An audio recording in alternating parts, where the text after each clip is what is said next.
Good morning friends, स्वागत है आप सबका आपके अपने यूट्यूब चैनल एजुका पे। आज हम आपके लिए रीजनिंग में एक नया टॉपिक लेके आए हैं, ब्लड ब्लड रिलेशन का, जिसको हिंदी में बोले तो खून के रिश्ते।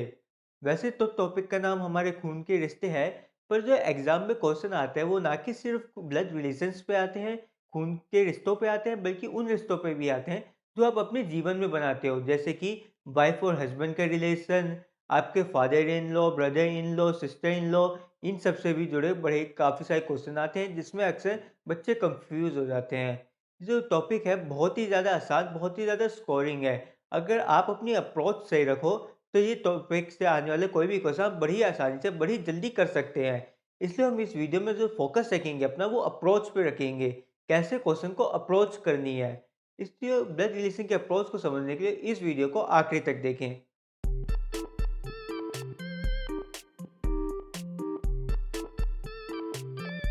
अब ब्लड रिलेशन से जुड़े जो भी क्वेश्चन आते हैं उनको अप्रोच कैसे करना है। सबसे पहले आपको जो भी क्वेश्चन में इंफॉर्मेशन गिवन है उसको अपनी कॉपी पर लिखना है। उसको सिंबल फॉर्म में एक चार्ट बनाना है उस इंफॉर्मेशन का।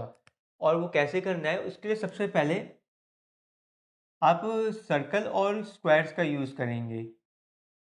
सर्कल का यूज़ करेंगे फीमेल्स के लिए और मेल्स के लिए स्क्वायर का यूज़ करेंगे। ठीक है, तो अगर कोई भी एग्जाम में फीमेल का जिक्र हो रहा है तो उसके नाम के चारों तरफ सर्कल बना दो, और कोई ये मेल का यूज हो रहा है तो उसके नाम के चारों तरफ स्क्वायर बना दो। फिर उसके बाद जो ये रिलेशन हमें दिखाना है, अगर मैरिज का रिलेशन दिखाना है तो इक्वल टू से दिखाएंगे। जैसे कि इसको ए मान लो, अगर इसको बी मान लो, तो ये फिर ये रिप्रेजेंट करेगा ए मैरिड टू बी, बी की वाइफ ए है और ए का हस्बैंड बी है, ये रिप्रेजेंट करेगा। इसके अलावा अगर आपको ब्रदर और सिस्टर का रिलेशन दिखाना है तो डबल एरो से दिखाएं, डबल हेडेड एरो से दिखाएं। X is brother of A is sister of x. इसको डबल हेडेड से दिखाने का यही मतलब है, क्योंकि ये सिबलिंग का रिलेशन है। सिबलिंग का रिलेशन टू वे होता है। अगर ए जो है एक्स की सिबलिंग है तो एक्स भी ए का सिबलिंग होगा, इसलिए इसको डबल हेडेड एरो से रिप्रेजेंट करना है। फिर उसके बाद कई सारी जनरेशन के बारे में भी क्वेश्चन आते हैं। मतलब ये सब तो वाइफ हो गया, हस्बैंड हो गया, या फिर ये हमारा ब्रदर हो गया, ये सब तो एक ही जनरेशन के लोग हैं। पर अलग अलग जनरेशन भी आती है कि एक का जो बेटा होगा उसको आप ऐसे डाउनवर्ड एरो से दिखाएंगे, और एक और जो एक्स का फादर होगा उसको अपवर्ड एरो से दिखाएंगे।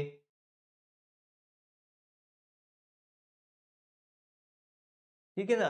तो इन सब सिंबल्स को याद कर, इन सिंबल्स को समझ लीजिए। ऐसे आपको अपना चार्ट बनाना है। फिर जो एग्जाम में क्वेश्चन पूछा जाएगा, आपको पूछा जाएगा कि जब आप चार्ट बना लोगे तो आपसे फिर पूछा जाएगा कि एक्स और बी में क्या रिलेशन है। एक्स में और बी में क्या रिलेशन है, जैसे आप देख ही सकते हो कि एक्स जो है brother in law of B है, या फिर बी जो है brother in law of X है।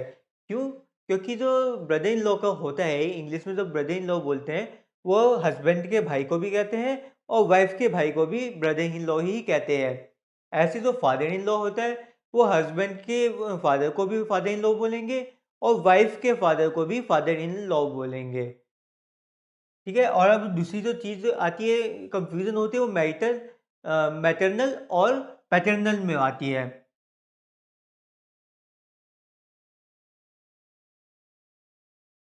मैटरनल का मतलब होता है मदर के साइड के रिलेशंस। पैटर्नल का मतलब होता है, नाम से समझ में आ रहा है, फादर के साइड के रिलेशन। जैसे अगर क्वेश्चन में आता है पैटर्नल अंकल, तो उसका मतलब होगा आपके चाचा ताऊ। चाचा ताऊ यानी आपके जो है फादर हैं उनके भाई। और जबकि अगर मैटरनल अंकल की बात करी जाएगी तो उसका मतलब होगा आपके मामा, यानी आपकी मदर के ब्रदर। आपके मदर के भाई को कहेंगे मैटरनल अंकल। आपके जो है फिर फादर के भाई को बोलेंगे पैटर्नल अंकल, भले वो छोटे हों या बड़े हों, चाचा हो या ताऊ हो, दोनों के लिए ही पैटर्नल अंकल का इस्तेमाल होगा। यहाँ पे मैटरनल अंकल का इस्तेमाल होगा। ऐसे ही मैटरनल आंट और पैटर्नल आंट भी होती है। ठीक है, तो ये सब तो हो गया, हमने कुछ बेसिक बेसिक समझ लिए रिश्ते। कैसे रिप्रेजेंट करने हैं और कुछ बेसिक रिश्ते कि फादर इन लॉ हस्बैंड के फादर को भी कह सकते हैं और वाइफ के फादर को भी फादर इन लॉ ही कहा जाएगा। अब जो एग्जाम में क्वेश्चन आते हैं वो 3 टाइप्स के आते हैं। पॉइंटेड क्वेश्चंस आते हैं,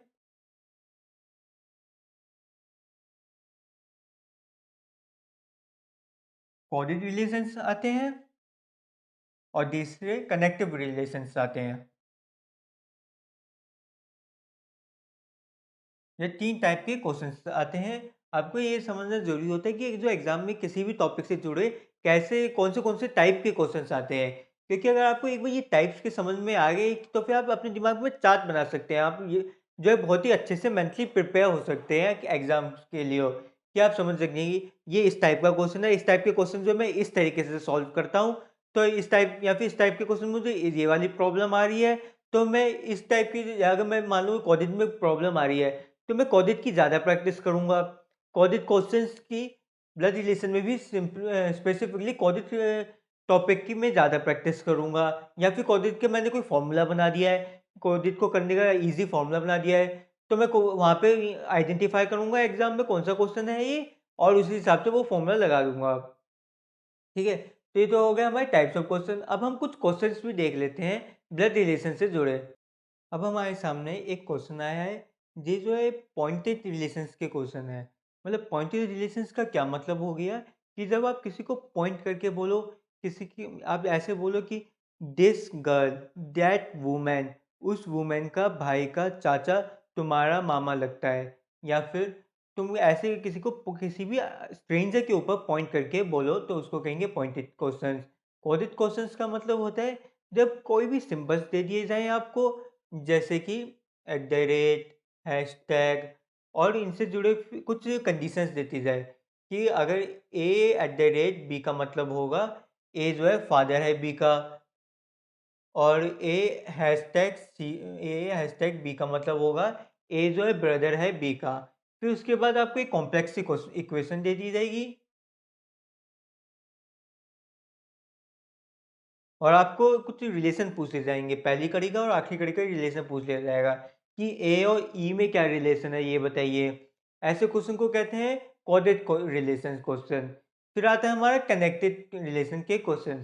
कनेक्टेड रिलेशन में ये होता है बेसिकली आपको पहले एक आदमी दिया जाएगा, एक नॉन पर्सन दिया जाएगा और उससे जुड़े जो है रिलेशन बताई जाएंगी। जैसे कि राम सीता से बोलता है कि राम सीता को बोलता है कि तुम्हारा जो फादर इन लॉ है उसका ब्रदर का चाचा मेरा मामा लगता है, ऐसा कुछ बोलेगा तो वो कहलाते हैं कनेक्टेड रिलेशन।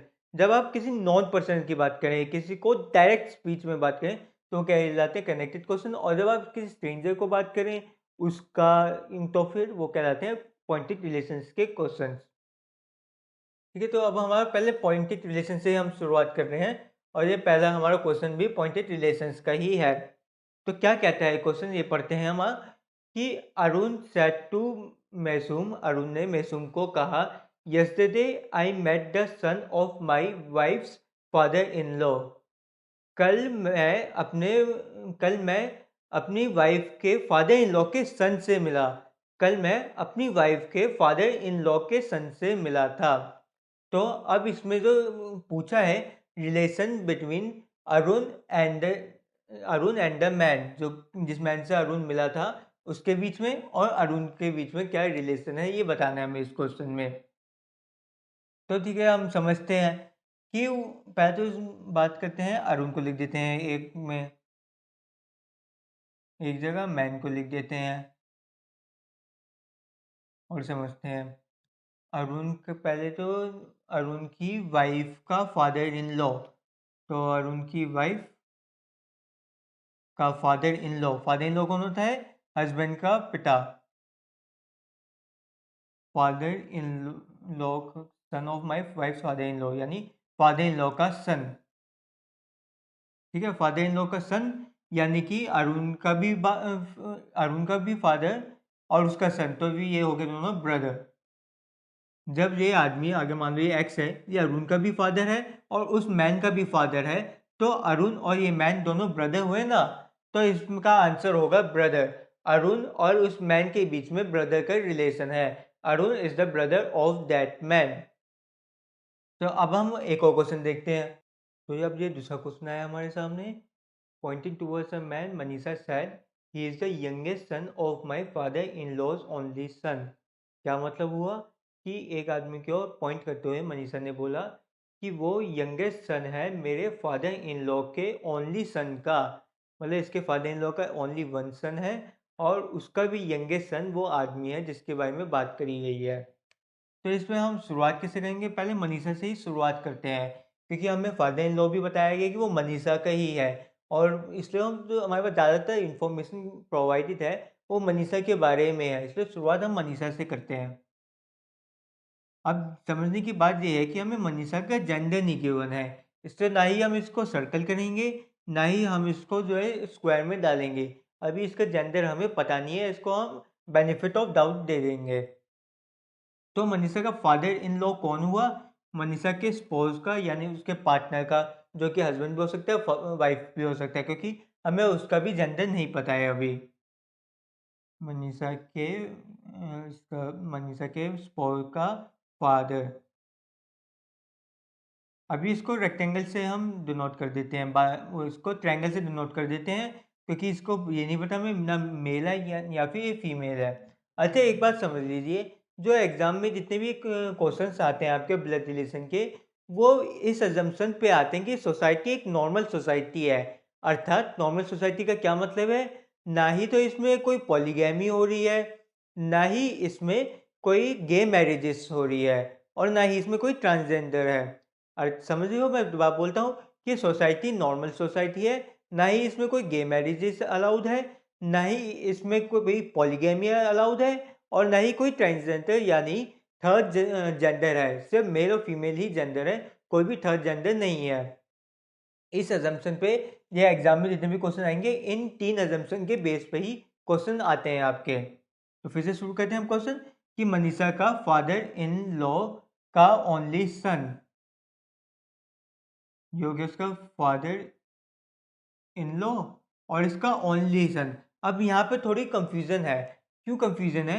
इस फादर इन लॉ का ओनली वन सन है, तो अगर ये मेल हुआ तो वो ये वाला सन हुआ, पर अगर ये फीमेल है और मनीषा मेल है तो यहाँ पे दूसरा सन आएगा। इसलिए इसको दो कंडीशन लेते हैं हम। पहले मनीषा को मान लेते हैं कि मनीषा फीमेल है, दूसरी कंडीशन में हम मानेंगे कि मनीषा मेल है। हमें गिवन नहीं है, क्योंकि इससे हमें एज्यूम करना पड़ेगा कि मनीषा मेल है।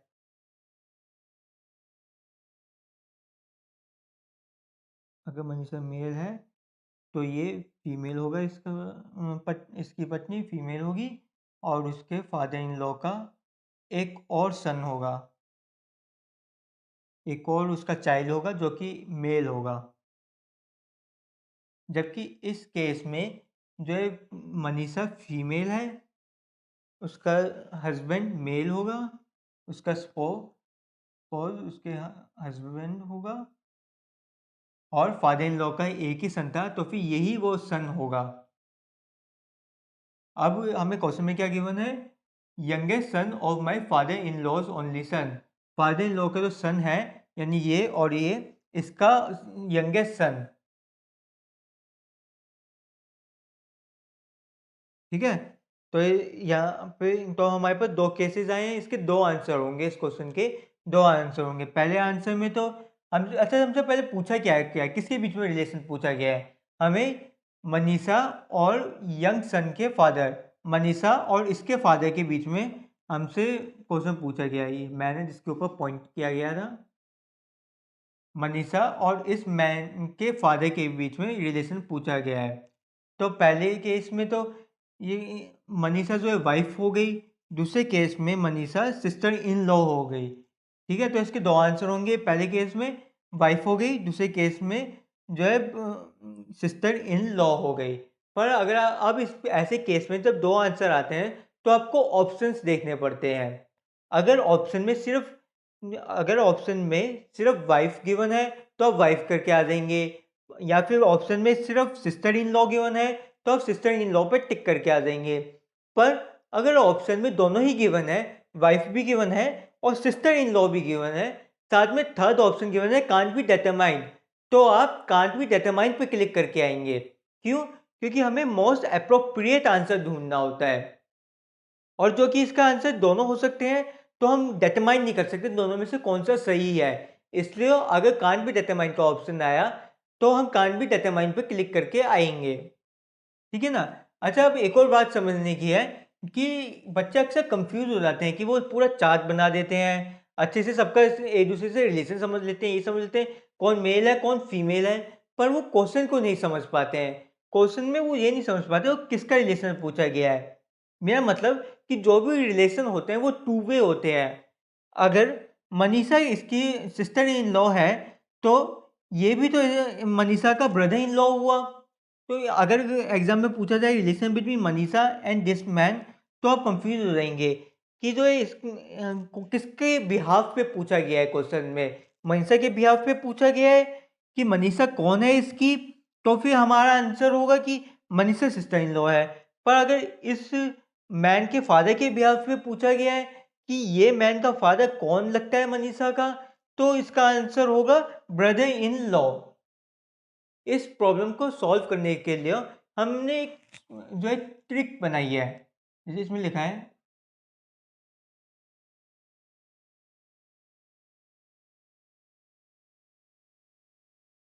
इसमें लिखा है Manisha, how is Manisha related to young son's father. तो इसमें आप रिलेटेड को लाइन अंडरलाइन करिए और रिलेटेड को मान लीजिए ये है फिल इन द ब्लैंक, और एक बार मन में इस सेंटेंस को बोल के देखिए फिर। How Manisha Manisha is dash to that young father, Manisha is dash to that young son's father. तो डैश आ गया ना, अब इस डैश को फिल करके देखिए, आप आपको समझ में आ जाएगा कि जो बात करी गई है वो मनीषा के प्रोस्पेक्टिव में करी है। वैसे तो सिंपल सी बात है, जब भी रिलेटेड से पहले जो भी नाम आता है उसके प्रोस्पेक्टिव से बात करी गई है, हमें उस व्यक्ति का रिलेशन बताना है। पर फिर भी अगर आप कंफ्यूज होते हैं एग्जाम में, तो रिलेटेड को मिटा के अपने दिमाग में एक फिल इन द ब्लैंक डाल दीजिए। Manisha is dash to the young son's father. अब इस डैश में क्या फिल हो सकता है? इस डैश में सिस्टर इन लॉ फिल हो सकता है, पर क्या इस डैश में ब्रदर इन लॉ फिल हो सकता है? Manisha is brother in law to that young son's father, नहीं, ऐसे नहीं हो सकता। इसमें जो सिस्टर इन लॉ फिट हो सकता है, Manisha is the sister in law to that young son's father, हाँ फिल हो सकता है। क्या इसमें वाइफ फिल हो सकता है? Manisha is wife to that young son's father, हमारी पहली कंडीशन के हिसाब से इसमें वाइफ भी फिल हो सकता है। ठीक है ना? तो इसलिए फिल इन द ब्लैंक डाल के आप चेक कर सकते हैं अगर आप एग्जाम में कंफ्यूज होते हैं तो। चलो अब हम अपना एक और क्वेश्चन देखते हैं। तो अब हमारे सामने एक कोडेड क्वेश्चन आया है। क्या बोल रहा है ये क्वेश्चन? इसमें तीन कंडीशंस गिवन है हमें कि अगर ए मल्टीप्लाई बी हो तो इसका मतलब होगा A is brother of B, पहली कंडीशन। और अगर A at the rate B given है तो उसका मतलब होगा A is daughter of B, और ए डॉलर बी गिवन हो तो A is sister of B, ये जो है बी की सिस्टर है। ये तीन कंडीशन हमें गिवन है इस क्वेश्चन में, और एक कॉम्प्लेक्स सी इक्वेशन भी गिवन है कि इस इक्वेशन को सॉल्व करो, इन फॉलोइंग गिवन कंडीशंस के आधार पे इस इक्वेशन को सॉल्व करो। मतलब एन और एस का रिलेशन बताओ, पहली कड़ी और आखिरी कड़ी का रिलेशन बताओ इन गिवन इक्वेशन के आधार पे, और given that S is a female, ये भी गिवन है हमें कि एस जो है फीमेल है। तो अब हम इसको सॉल्व करना स्टार्ट करते हैं। इसको सॉल्व कैसे करेंगे हम इसको सॉल्व लेफ्ट साइड से करना स्टार्ट करेंगे, लेफ्ट साइड से उठाएंगे और एक एक करके सभी सिंबल को खोलते हुए चले जाएंगे। पहले हम डॉलर को खोलते हैं, एन डॉलर ओ, यानी ए एन डॉलर ओ, यानी N is sister of O, and जो है ओ की सिस्टर है। और ओ के बारे में अभी हमें गिवन नहीं है, ओ का जो क्या कि ओ का जेंडर कौन सा है ये अभी हमें पता नहीं है, अब पता चलेगा। O at the rate P, O at the rate P, O is daughter of P, O P की डॉटर है। पी का भी अभी हमें जेंडर नहीं पता, P multiply Q, P multiply Q, P is brother of Q.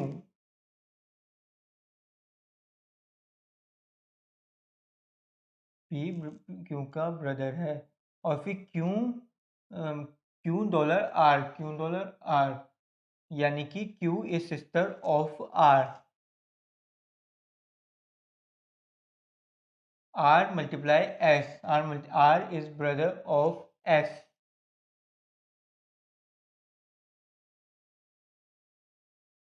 और एस का तो हमें पहले से बता ही दिया था इन्होंने कि S is a female, S जो एक फीमेल है। अब हम आसानी से बता सकते हैं एन और एस के बीच में रिलेशन। क्या है एन और एस के बीच में रिलेशन? कि जो एस है वो इसके फादर की सिस्टर है, क्योंकि ये सभी आपस में सिस्टर और ब्रदर्स हैं, इसलिए हमें डबल एरो का रिप्रेजेंट करते हैं, क्योंकि दर्शाता है कि डबल एरो के आसपास जितने भी हैं, जितने भी डबल एरो के बीच में है, वो सबके सब आपस में सिबलिंग्स हैं। इसलिए पी और एस भी आपस में सिबलिंग है, यानी एस जो है सिस्टर है पी की, और पी जो है फादर है एन का, क्योंकि अगर पी जो है ओ का फादर है और ओ एन आपस में सिबलिंग है, तो पी एन का भी फादर हुआ। तो जो एस है वो जो है सिस्टर ऑफ एन्स फादर है, यानी एस आंट है एन की। S is the aunt of N. अच्छा, अब इसी क्वेश्चन में अगर आपको वो आखिरी की स्टेटमेंट नहीं दी होती कि एन की जो एस है वो फीमेल है, अगर आपको ये नहीं बताया होता तो आप ये क्वेश्चन सॉल्व नहीं कर सकते थे। आप ये नहीं बता सकते थे कि जो एस वो आंट है या अंकल है। आप में एक कंफ्यूजन हो जाती कि एस जो आंट है या फिर अंकल है। फिर आपका जो आंसर आता वो डी आता, डी कांट बी डिटरमाइंड। अभी तो आपका आंसर आंट आया है, क्योंकि उसमें स्टेटमेंट गिवन है क्वेश्चन में कि जो एस है वो फीमेल है, जो हमारी एस है वो फीमेल है। अगर ये क्वेश्चन में नहीं गिवन होता तो हम कांट बी डिटरमाइंड पे आंसर टिक करके आते, क्योंकि या एस जो आंट भी हो सकता था उस समय और अंकल भी हो सकता था। हमें जो एग्जाम में आंसर लिख के आना है इन ब्लड रिलेशन क्वेश्चन में, वो मोस्ट सुटेबल आंसर लिख के आना है। हमें सिर्फ करेक्ट आंसर नहीं, हमें मोस्ट सुटेबल आंसर लिख के आना है। इस बात को ध्यान दीजिए। मोस्ट सुटेबल आंसर का क्या मतलब होता है? अक्सर ऐसे क्वेश्चनों में जो है हमें कोई भी एक डिफाइंड, एक एक्यूरेट 100% श्योर आंसर हम नहीं निकाल पाते हैं। इससे जो गिवन ऑप्शंस होता है उसमें से मोस्ट सुटेबल आंसर हमें निकालना होता है। अगर जैसे कि हमें जेंडर गिवन नहीं है, जेंडर जो हमें पता नहीं है किसी का, और उसके बारे में रिलेशन पूछ लिया जाए, तो हम कांट बी डिटरमाइन, और कांट बी डिटरमाइन का ऑप्शन गिवन हो, ये भी एक कंडीशन होनी चाहिए, तो हम कांट बी डिटरमाइन लिख के आएंगे। पर अगर कांट बी डिटरमाइन का ऑप्शन नहीं गिवन है, अंकल या फिर आंट में से एक गिवन होता, और ये भी नहीं लिखा होता इसमें कि जो है एस फीमेल है, और अंकल लिखा होता है इसकी जगह, तो हम अंकल भी टिक करके आ सकते थे, क्योंकि एस तो कुछ भी हो सकता है, मेल भी हो सकता है, फीमेल भी हो सकता है। कान भी डिटरमाइन का ऑप्शन है उस समय गिवन नहीं होता, तो हम अंकल या आंट दोनों ही में से कोई भी टिक करके आते, सही होता हमारा। ठीक है, अब हम एक और क्वेश्चन देखते हैं। अब फिर से आपके सामने एक और क्वेश्चन आया है, वो पुरानी इक्वेशन से बेस्ड एक नया क्वेश्चन आ गया है। उन्हीं पुरानी इक्वेशंस को आधार मान के, पुरानी सिचुएशन, पुरानी एजम्पशंस को, पुरानी कंडीशंस को आधार मान के एक नया क्वेश्चन आया है। उसमें एक नई कॉम्प्लेक्स सी इक्वेशन गिवन है और बताना है इस इक्वेशन में कितने मेल्स हैं और कितने फीमेल्स हैं। तो अब आप जो है इसका जो चार्ट बनाने बैठेंगे, फिर कैलकुलेट करेंगे कितने गोले हैं, कितने जो है स्क्वायर हैं, पर इसकी इतनी ज़रूरत नहीं है। एग्ज़ाम में हमारा मकसद होना चाहिए फास्ट टू फास्ट कैलकुलेशन करना, फास्ट से फास्ट आंसर को निकालना। तो क्या करना है, हम ये देखेंगे कि जो है जो मेल आएगा ए इज़ ब्रदर, वो सिर्फ इस वाले साइन के, मल्टीप्लाई के साइन के साथ ही हमारा मेल आ रहा है। बाकी जितने भी साइन है उसमें या तो डॉटर है, सिस्टर है, मतलब सबके सब साइंस में फीमेल्स है। सिर्फ जितनी बार मल्टीप्लाई का साइन आता है उसी केस में उससे पहली वाली जो अंक है, पहला वाला पर्सन है, वो जो है वो जो है मेल बन जाता है। बाकी दोनों केसेस में वो फीमेल बन रहा है। फॉर एग्जाम्पल ये डॉलर है, तो इसमें जो ए फीमेल बन जाएगी, फिर से dollar, B female, at the rate C female, at the rate D female. अब यहाँ पे मल्टीप्लाई का साइन आया है, तो ए यानी ई जो है मेल बन जाएगा। फिर से मल्टीप्लाई कर सकेंगे, एफ जो है मेल बन जाएगा, अर्थात जी और एफ इनको छोड़ के बाकी सब के सब फीमेल्स हैं। और हमें ये तो गिवन ही है क्वेश्चन में कि जी जो है वो फीमेल है, तो इसका आंसर होगा हमारा सी ऑप्शन, यानी कि 5 फीमेल्स और 2 मेल्स। अच्छा, इसमें भी वही बात है, अगर हमें क्वेश्चन में ये गिवन नहीं होता है कि जी जो है वो फीमेल है, तो हमें कांट बी डिटरमाइंड पे क्लिक करके आना होता, क्योंकि उस समय हम तो वैसे कैलकुलेट नहीं कर पाते। जब एक पर्सन का जेंडर ही नहीं गिवन, तो हम कैसे जो है टोटल नंबर ऑफ फीमेल्स को या फिर टोटल नंबर ऑफ मेल्स बता पाते। पर इस क्वेश्चन में गिवन है हमें कि जो है जी वो फीमेल है, इसलिए हम बता सकते हैं 5 फीमेल 2 मेल्स। अब हम कनेक्टेड क्वेश्चंस पढ़ने वाले हैं। पहले हमने पॉइंटेड क्वेश्चंस पढ़े थे, फिर हमने कोडेड क्वेश्चंस पढ़े थे। अब कनेक्टेड की बारी है। कनेक्टेड में क्या होता है बेसिकली, कि जब हम डायरेक्ट स्पीच में किसी से बात करें, जब हम अपने रिलेशंस की बात करें, मेरे चाचा, मेरे ताऊ, मेरे मामा, तो या फिर हम जो है कि जिस आदमी से बात कर रहे हैं उसके रिलेशन की बात करें। जैसे कि मैं राम से बात कर रहा हूँ तो मैं कहूँगा, राम तुम्हारे मामा के भाई, तुम्हारे मामा के चाचा। ऐसे जब हम बात करें डायरेक्ट स्पीच में, तो उसको कनेक्टेड कहते हैं। जबकि हमारा पॉइंटेड था, वो थर्ड पर्सन के ऊपर बात करी जाती थी। He that man is the brother of Ronald, ऐसे बात करी जाती थी उसमें, कन पॉइंटेड वाले में। पर इसमें डायरेक्ट स्पीच में बात हो रही है। तो ये डायरेक्ट स्पीच के जो क्वेश्चंस होते हैं, इसकी अपनी ही प्रॉब्लम होती है। इनकी जो प्रॉब्लम होती है वो होती है हु और एंड की प्रॉब्लम।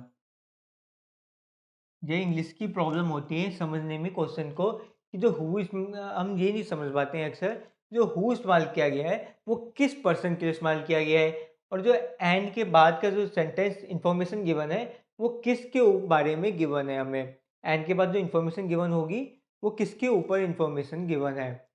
तो फॉर एग्जाम्पल लेते हैं हम, कि इधर जो लाइन लिखी है, your mother Rita is the younger sister of my father, who is the third child. तो इसमें हु है वो किसके लिए यूज किया गया है। फिर से पढ़ते हैं, your mother Rita is the younger sister of my father, who is the third child. तो इसमें हु जो है फादर के लिए यूज किया गया है, हु जो है फादर के लिए यूज किया गया है। अब हम ये कैसे कह सकते हैं, क्योंकि जो हु होता है वो एकदम बाद वाले पर्सन के लिए, लेटर पर्सन के लिए इस्तेमाल किया जाता है। अगर किसी सेंटेंस में दो एक्स और वाई का यूज हो रहा है, X is the father of Y, who, ठीक है ना। अगर ऐसी लाइन है, X is father of Y who, तो इसमें हु वाई के लिए यूज किया है, हु के आगे लिख दिया who is very rich man. तो फिर इसमें वाई का बताया गया है कि वाई बहुत ही रिच मैन है, क्योंकि हु जो है वो लेटर, जो सेंटेंस है उसमें लेटर पर्सन की बात करी जाती है। और जबकि जो एंड है उसमें फर्स्ट पर्सन की बात करी जाती है, जो पहला आदमी है कि सेंटेंस से पहले, अगर इसमें हु की जगह हम एंड लगा दें इसी सेंटेंस में, तो इसमें एक्स रिच हो जाएगा। जो वाई का पैसा है वो चले एक्स के पास चले जाएगा। तो इसमें फर्स्ट पर्सन की बात करी जाती है। फॉर एग्जाम्पल अगर उसी सेंटेंस में हमारा जो एग्जाम क्वेश्चन आया है, उसी सेंटेंस में हु की जगह एंड लगा दें हम, your mother Rita is the younger sister of my father and is the third child, and C is the third child, and के साथ फिर सी भी आता है इंग्लिश की बात करें तो, and C is the third child. तो इसमें एंड जो है रीता के लिए यूज किया गया है, कि your mother Rita is the, Rita की बात हो रही है इसमें, हमारा सब्जेक्ट जो है रीता है। Your mother Rita is the younger sister of my father and, तुम्हारी माँ रीता जो है यंगर सिस्टर है मेरे फादर की, और वो जो है थर्ड चाइल्ड भी है सेलेस्टर की, ठीक है ना। इसलिए अब आपको मैं उम्मीद करता हूँ एंड और हु में समझ में आ गया होगा जो क्वेश्चन आते हैं। अब मैं चाहूँगा आप इसको एक बार खुद अटेम्प्ट करके देखें, फिर मैं आपको सॉल्यूशन दूंगा इसका। आप वीडियो को पॉज कर सकते हैं और इसको क्वेश्चन को अटेम्प्ट करें। ठीक है, तो अब मैं सॉल्यूशन देता हूँ आपको। Nikki who is Ronald's daughter says to Irene, Irene से बोल रही है, तो आयरीन को लिखते हैं हम सबसे पहले, क्योंकि जो ज़्यादा इन्फॉर्मेशन गिवन है हमें वो आयरीन से के बारे में गिवन है, इसलिए शुरुआत हम आयरीन से ही करेंगे। अपने चार्ट का जो शुरुआत करेंगे, चार्ट के जो पहला पॉइंट लेंगे वो आयरीन से ही लेंगे, क्योंकि आयरीन कोई बोल रहे योर मदर, आयरीन की मदर, और फिर उसकी मदर के बारे में बात कर रही है, younger sister of my father, ठीक है ना। तो यहाँ से शुरू करते हैं आयरीन से। आयरन का हमें कोई जेंडर गिवन है? नहीं, आयरन का हमें कोई भी जेंडर गिवन नहीं है।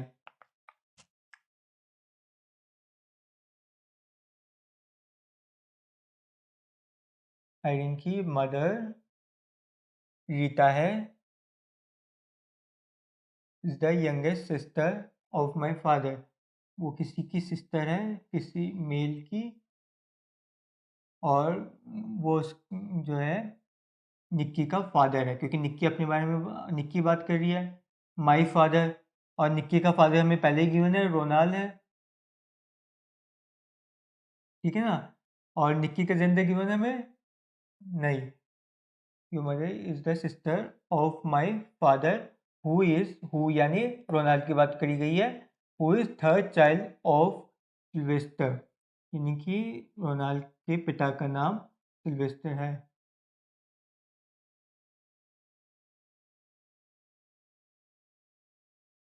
और फादर का नाम है तो इसलिए नहीं, इसमें गिवन नहीं है कि ये फादर है या कौन है, इसलिए हम इसको फादर एज्यूम नहीं करेंगे, इसका मेल जेंडर एज्यूम नहीं करेंगे, ठीक है। अब जो हमें क्वेश्चन में पूछा गया है रिलेशन, वो हमें आयरीन और सिल्वेस्टर के बीच में पूछा गया है, हमसे पूछा गया है कि how is Sylvester related to Irene, ठीक है। तो इसको फिर से आप वही लिखिए जो मैं फॉर्मूला बताया था, वैसे तो रिलेटेड लिखा है तो सिल्वेस्टर के प्रोस्पेक्टिव में ही बात करी गई है। Sylvester is dash to that dash to Rita, Sylvester is dash, तो इसमें कौन है सिल्वेस्टर, रीटा नहीं, आयरीन, सॉरी बोलिए, आयरीन।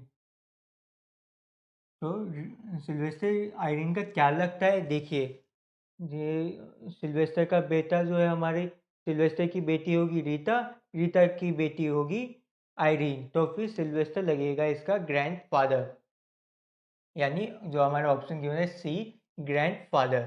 अगर ऑप्शन में ग्रैंड मदर गिवन होता तो हम ग्रैंड मदर लिख के आ जाते, क्योंकि सिल्वेस्टर का कोई भी जेंडर हमें गिवन नहीं है, पर क्योंकि ऑप्शन में गिवन ही सिर्फ ग्रैंड फादर है, इसलिए हम ऑप्शन सी यानी ग्रैंड फादर पर टिक करके आ जाएंगे। फिर से पॉइंटेड रिलेशन का क्वेश्चन आता है हमारे सामने। Pointed looking at towards a woman in the park Veronica said she is the daughter of my grandfather's only son. So how is Veronica related to that woman? ठीक है ना। तो इसमें मैं हिंदी में बोल देता हूँ एक बार। एक लड़की की ओर पॉइंट करते हुए वेरोनिका ने कहा, पार्क में बैठे थे दोनों, वेरोनिका ने कहा कि वो औरत जो है डॉटर है मेरे ग्रैंडफादर के ओनली सन की, ठीक है। तो इसमें हम वेरोनिका से स्टार्ट करते हैं, क्योंकि वेरोनिका के बारे में ज़्यादा इन्फॉर्मेशन गिवन है, ये तो वेरोनिका खुद भी गिवन है, और माई ग्रैंडफादर्स ओनली सन, यानी 3 रिलेशन बता दिए वेरोनिका से जुड़े, इसलिए शुरुआत हम वेरोनिका से ही करते हैं। वैसे तो हम सी से भी कर सकते थे, जो वुमेन है उससे भी स्टार्ट कर सकते हैं, पर वेरोनिका से करते हैं क्योंकि इसकी ज़्यादा इन्फॉर्मेशन गिवन है, ज़्यादा आसान होगा हमारे लिए। अब वेरोनिका का कोई भी जेंडर हमें गिवन नहीं है, इसलिए ना ही सर्कल ना ही स्क्वायर बनाएंगे हम। उसके grandfather, she is the daughter of my grandfather, ये ग्रैंडफादर की जिक्र हुआ है, इसके फादर का भी जेंडर गिवन, इसके जो है फादर या मदर है ये भी नहीं गिवन, क्योंकि जो मदर के फादर होते हैं यानी नाना होते हैं, इंग्लिश में नाना को भी ग्रैंडफादर ही कहते हैं, नाना को भी ग्रैंडफादर कहते हैं और दादा को भी ग्रैंडफादर ही कहते हैं इंग्लिश में। ग्रैंडफादर लिख देते हैं, ग्रैंडफादर का तो हमें गिवन नहीं है, ठीक है। तो grandfather, she is the daughter of my grandfathers only son, यानी कि ग्रैंडफादर का सन है, ओनली सन है, तो हमें ये भी बता दीजिए सन हो गया, और इसकी डॉटर, इसके ग्रैंडफादर के ओनली सन की, ओनली सन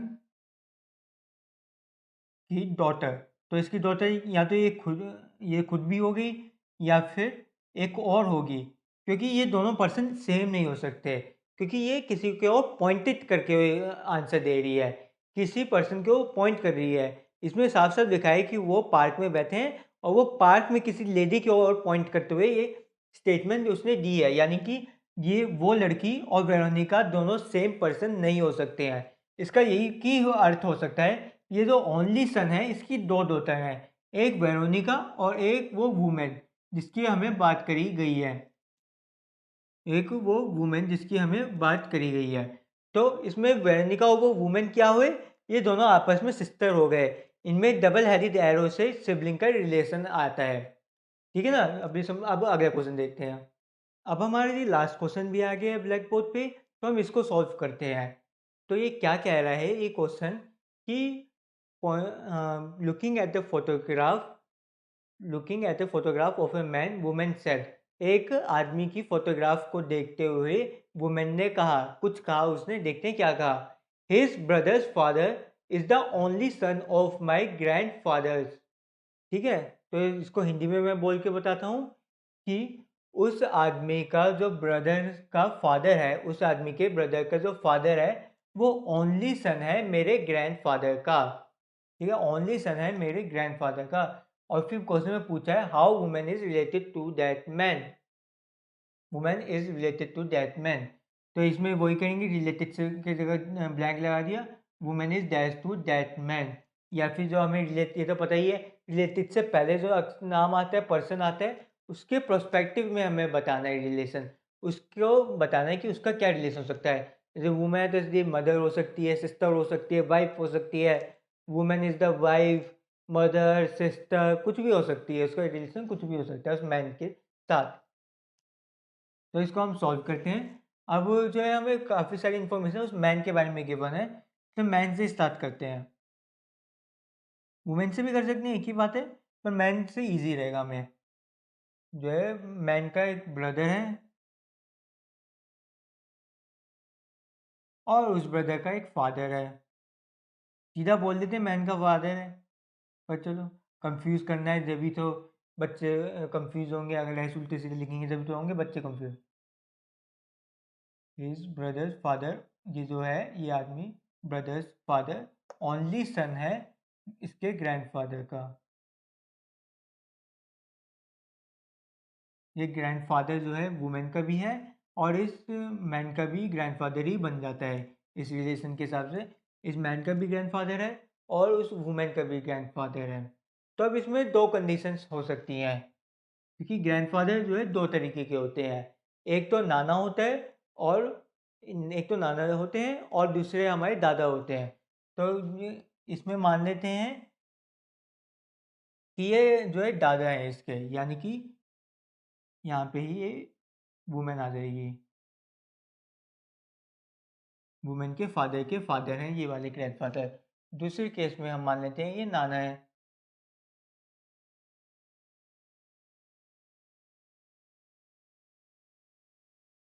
यानी कि इन ग्रैंडफादर का जो ओनली सन था, ओनली सन लिखा है, ओनली चाइल्ड नहीं लिखा, ये बात को ध्यान देना। तो हो सकता है इनकी एक डॉटर भी हो और उस डॉटर से उस वुमेन और वो उस डॉटर की डॉटर हो ये वुमेन। तो इस केस में तो ये ग्रैंडफादर इस वुमेन के नाना बन जाएंगे और इस केस में वो ग्रैंडफादर दादा बन जाएंगे इस वुमेन के। अब हमें रिलेशन पूछा गया है मैन और वुमेन में, और वुमेन के पर्सपेक्टिव में पूछा गया है। तो फर्स्ट कंडीशन में तो हमारी जो वुमेन होंगी वो मैन की सिस्टर बन जाएगी, बड़ा ही सिंपल है। और दूसरी केस में ये कज़न बन रही है, मैन और वुमेन आपस में कज़न का रिलेशन आ रहा है दूसरे केस में। तो अब हम ऑप्शन देखेंगे, ऐसी कंफ्यूजिंग स्थिति में हम ऑप्शन देखेंगे, ऑप्शन कौन से गिवन है। अब हम कहीं आप ऑप्शन में कज़न देख सकते हो, नहीं देख सकते, तो इसका आंसर सिंपल सा होगा, बी आंसर सिस्टर, यानी कि ये वाली कंडीशन अप्लाई होगी, ये वाली कंडीशन अप्लाई नहीं हो पाएगी क्योंकि ऑप्शन ही गिवन नहीं है क्वेश्चन में। ये जो है वुमेन सिस्टर है उस मैन की, थोड़ी बातचीत नहीं होती होगी, लड़ाई होती होगी, इसलिए वो डायरेक्ट ना बोल के ये मेरा भाई है, ऐसे घुमा फिरा के बता रही है। किसी को कंफ्यूज करने के लिए ऐसे घुमा फिरा के बता रही है। ठीक है ना? तो इसी के साथ हमारा ये ब्लड रिलेशन का चैप्टर खत्म हो जाता है। हमने काफ़ी सारे क्वेश्चन कर लिए डिटेल में, आपको सारे कॉन्सेप्ट समझा दिए, सभी जो भी आप जहाँ-जहाँ अटक सकते थे वो सब पॉइंट्स बता दिए हैं। अब ये आपकी ज़िम्मेदारी है कि आप इस टॉपिक से जुड़े काफ़ी सारे क्वेश्चनों की प्रैक्टिस करें, ताकि इस टॉपिक को आप और भी ज़्यादा मजबूत कर लें, एग्ज़ाम में एक भी क्वेश्चन इससे गलत करके ना आए। फिर भी अगर आपको कोई डाउट रह गया हो तो हमें कमेंट सेक्शन में ज़रूर बताएं, और अगर ये वीडियो पसंद आ गई हो तो लाइक शेयर कमेंट करना ना भूलें, और हमारे चैनल को सब्सक्राइब करें। अगर आपने अब तक हमारे चैनल को सब्सक्राइब नहीं किया तो नीचे दिए गए सब्सक्राइब बटन को क्लिक करें, उसके साथ में बेल आइकन को भी क्लिक करें ताकि हमारे वीडियोज़ की लेटेस्ट नोटिफिकेशन आपको मिलती रहे। Thank you.